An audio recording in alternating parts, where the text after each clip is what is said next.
Hey, my Ghanaians! I love you so much. The Ghana has actually been with me, like part of my top 5 audience from day one. So I love my people from Ghana so much. Anyway, as you see in the title, I'm going to look at geography now. Ghana is the third African country I'm looking at after Kenya and South Africa.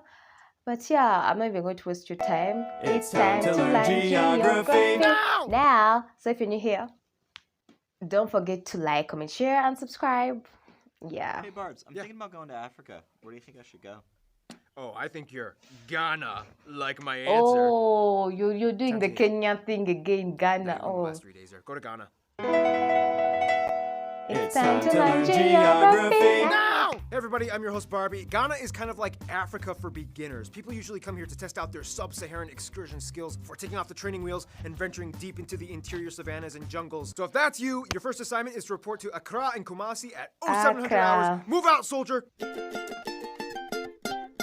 Fun side note, the word Ghana means warrior king, harkening back to the Ghana Empire in the 4th century AD, which actually wasn't even located in Ghana. Anyway, Ghana is a country about the size of Romania, located in West Africa along the Guinea Gulf, bordered by the Ivory Coast, Burkina Faso, and Togo. Ghana is also one of the only 8 countries that passes through the Prime Meridian, as well as Antarctica in the south. The country is made up of 10 regions with some interesting sounding capitals like Wa, Ho, and Tamale, and of course the capital, Accra, yes, that's how you pronounce it, Accra, located in the southeast along the coast. The 2 largest airports are, of course, the capital, Accra International, and the second largest one, Kumasi International, located. I did I did the history of West Africa. Cool and all, but tell them about the tribal and ethnic regions.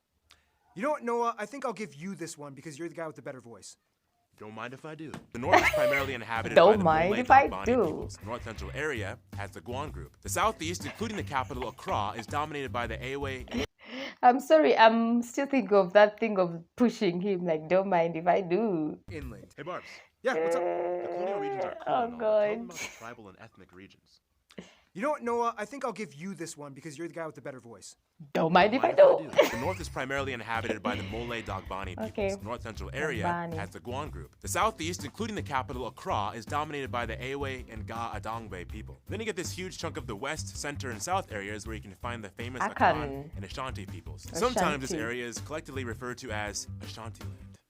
Wow, Noah, that was Shantaland. a little too good.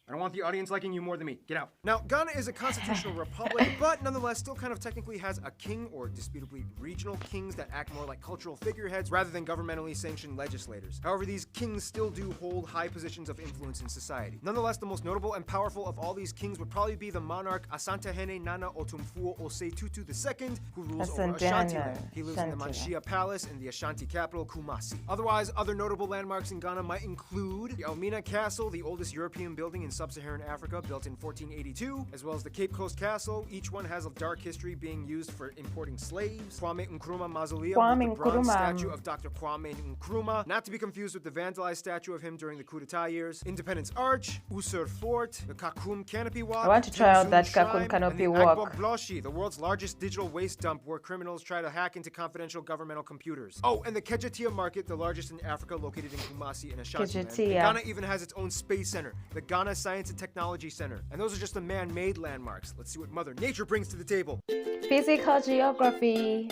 Now, when it comes to land, Ghana kind of like accidentally broke a world record. I'm talking about Lake Volta, the world's largest man-made lake fed by the Black, White, and Red Volta rivers. Remember the Burkina Faso episode? If you No, look I at the didn't map, watch this it yet. massive 400-kilometer-long body of water that scars the southeast side of Ghana, taking up about 4% of the land, is actually a reservoir byproduct created after the construction of one little guy, the Akosombo Dam. Granted, thousands of people and animals were displaced in the process of the flooding of the basin, but this one little dam produces much of the electricity for the entire country, with leftover to export to neighboring countries for external revenue. It was kind of like, So your home will be underwater in a couple months.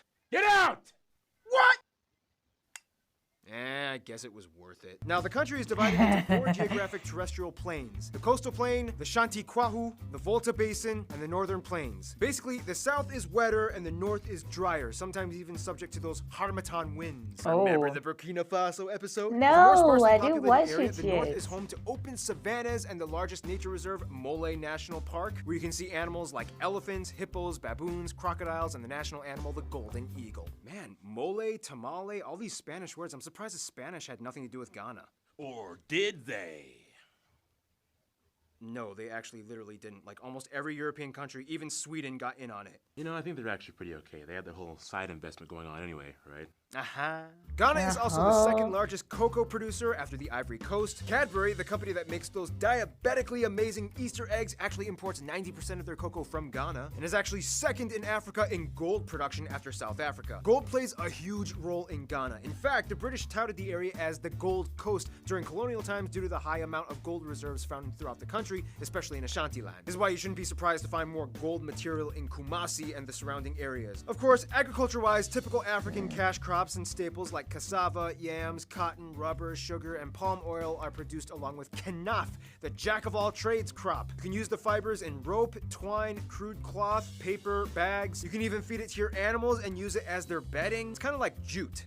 Remember the Bangladesh episode? I didn't watch just it. Like a reference overload. Of course, the staple dish made out of cassava and plantain powder is called fufu. Fufu, we call it posho, Kenya call it ugali. Just a little side note, fufu, which goes by many other different names in Africa like sadza and shima and ugali, is kind of like the staple for many sub-Saharan African countries. It's like what rice is to Asians and bread is to Europeans. Famous national dishes include things like kenke dumplings, wache, and be careful when mentioning jollof rice. Make sure there are no Nigerians around. We invented it. Ours is better. The interesting thing, though, is that although historically Ghana was dominated by an agrarian and mineral extraction-based economy, they really branched out and diversified their business portfolio. In 2011, they gained the title of the world's fastest-growing economy. Now Ghana focuses on things like the manufacturing industry, electronics, technology, and recently, after an oil reserve was discovered in 2007, the hydrocarbon export sector as well, which supplies over $1.5 billion extra dollars in state revenue. This is partially why Ghana has one of the lowest unemployment rates in all of Africa at around only 6 to 8% annually. Uganda They're even has slated a to join lot the of list of automobile unemployment rates. manufacturing countries, as well as they just launched their own domestic brand, Kantanka. Otherwise, other amazing natural zones would include places like the Susua and Kokropite beaches, the Paga crocodile ponds where you can sit on lazy crocodiles that just don't care, the Boabeng Fiema monkey cannot. sanctuary, Uli and Kintampo waterfalls, Lake Bosumtwe, Umbrella Rock, and when in doubt, just take a little cruise on Lake Volta, maybe go fishing for a little bit. And it's probably best to have a local show you these areas because, you know, locals are the best, aren't they?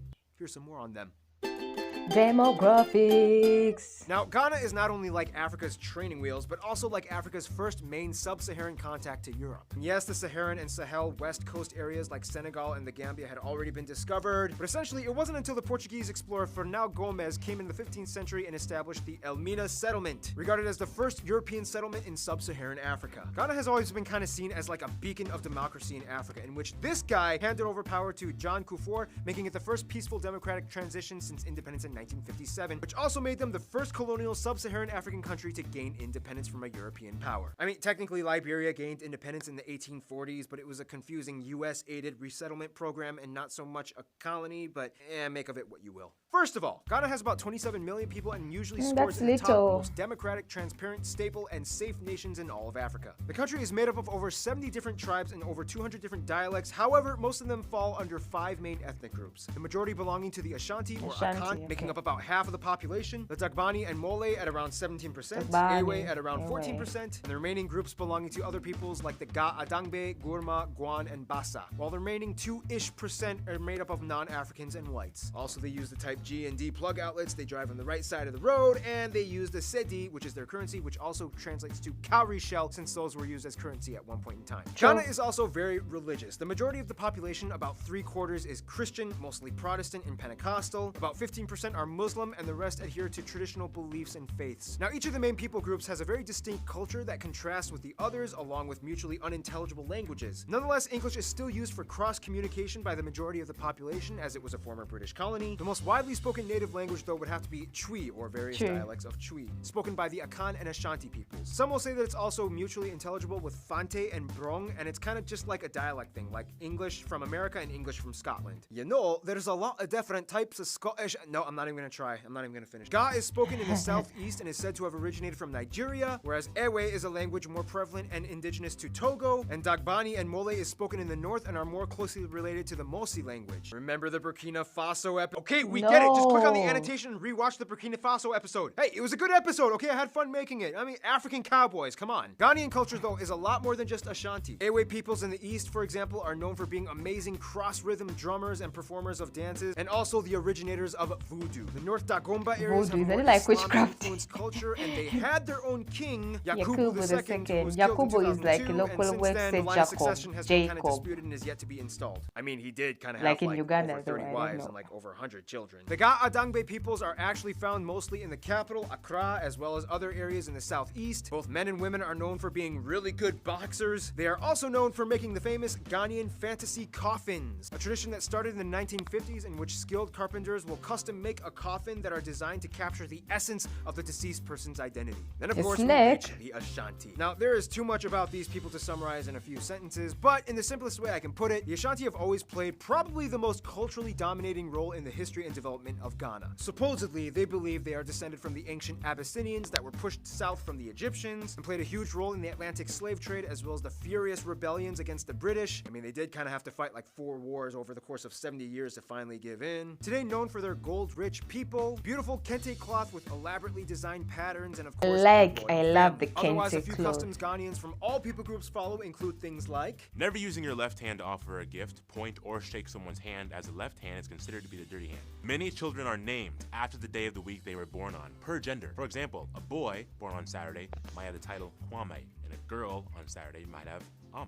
On Sundays, expect to find lots of people dressed in their best clothes as it's church day. To get someone's attention, you'll probably hear a sharp hissing s sound. And for some reason, people don't seem to use umbrellas much in the rain. It's not a taboo, it's just kind of the way things are. By the way, if you guys are wondering, Noah's not actually Ghanaian. I just wanted to give him more lines in this episode because, you know, that voice. Otherwise, some notable Ghanaian people include Kwame Nkrumah, Kwame the first Nkrumah, president that led everyone Ghana knows. to independence. Ya Asantewa, the hero queen mother of Ghana who Asantewa. led a rebellion against the British forces in the late 19th and early 20th centuries. Kofi Annan, the former UN Kofi Secretary Annan. General. No.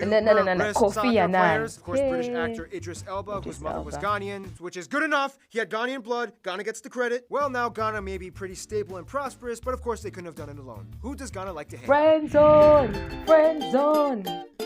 Ghana has some of the oldest recorded history in sub-Saharan Africa, with roots that extend beyond the continent. First of all, like other regionally distinct nations, Ghana's people groups have historically had alliances with other neighbors for centuries. The Ewe have strong ties to Togo, the Dagombas in the north love Burkina Faso, and the Ashanti were always in touch with the similar Kwa language-speaking peoples of eastern Ivory Coast. Just like many other post-colonial states, Ghana still maintained close ties to the UK and almost immediately after independence set up agreements and policies that encouraged mutual relations. The UK also has the largest community of Ghanaians in the world, followed by New York in the USA, who also has close ties to Ghana as the East Coast is saturated with Ghanaian communities. When it comes to their best friends, though, most Ghanaians I talked to have said it would probably be Nigeria. Nigeria, Although they have it's like a heated rivalry in frenemy, almost yeah. everything, be it music, Frenemy, soccer, or, food, you know, this stuff. They jollof, still share a jollof. deep bond that historically tied them for centuries, especially during colonial times when they shared a mutual struggle. Sierra Leone, though, is kind of like the cute but dramatic girlfriend that they've been with forever who keeps getting into trouble with the World Health Organization. In conclusion,